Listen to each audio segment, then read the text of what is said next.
Ekonom Senior Institute for Development of Economics and Finance, INDEF, M. Fadil Hasan menekankan posisi utang negara Republik Indonesia sudah melewati ketentuan Undang-Undang Keuangan Negara. Menurutnya, hal ini lantaran pemerintah Indonesia masih menganggarkan belanja negara dengan jumlah utang cukup besar. Saya kira dengan rancangan anggaran pendapatan dan belanja negara, RAPBN, 2022 utang kita akan melonjak tajam sekitar 44% dari produk domestik bruto, PDB, tutur Fadil dalam webinar publik, Jumat, 20 Agustus 2021. Ia menerangkan jika ditambah utang-utang badan usaha milik negara, BUMN, saat ini utang RI sudah melampaui batas UU Keuangan Negara sebesar 60%. Fadil mengatakan pandemi COVID-19 memang membuat hampir di seluruh dunia meningkatkan jumlah utang untuk menyelamatkan ekonomi.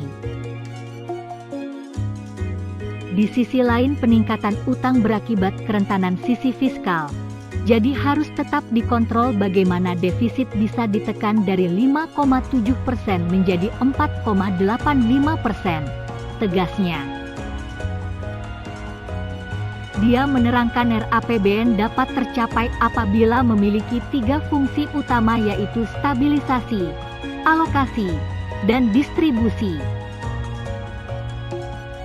Perspektif lainnya, misal ekonomi politiknya mau kemana ke depannya?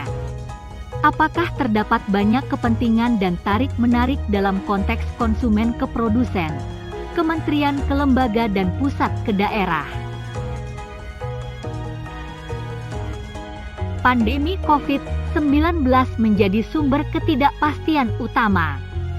Itulah mengapa pentingnya alokasi anggaran yang memadai untuk menangani COVID-19, misalnya belanja sosial atau perlindungan sosial yang cukup besar, tambahnya. Ekonom dari Universitas Indonesia Faisal Basri mengungkapkan, jumlah utang pemerintah diproyeksikan mengalami kenaikan hingga sebesar 8.000 triliun rupiah pada tahun depan. Ia memperkirakan utang Indonesia di tahun 2022 akan lebih meleset ke atas kalau pertumbuhan ekonomi tak memenuhi target APBN 2021 dan 2022. Kemungkinan itu cukup besar karena selama pemerintahan Presiden Jokowi dinilai tak pernah sekalipun target pertumbuhan tercapai, imbuhnya. Itu tergambar dari strategi pemerintah dalam mengutak-atik istilah untuk menghindari lockdown. Kepemimpinan dan pengorganisasian yang buruk, berbagai penyangkalan oleh para petinggi pemerintahan, dan menuhankan ekonomi, padahal kita sudah kalah dengan skor 0-2 melawan COVID-19.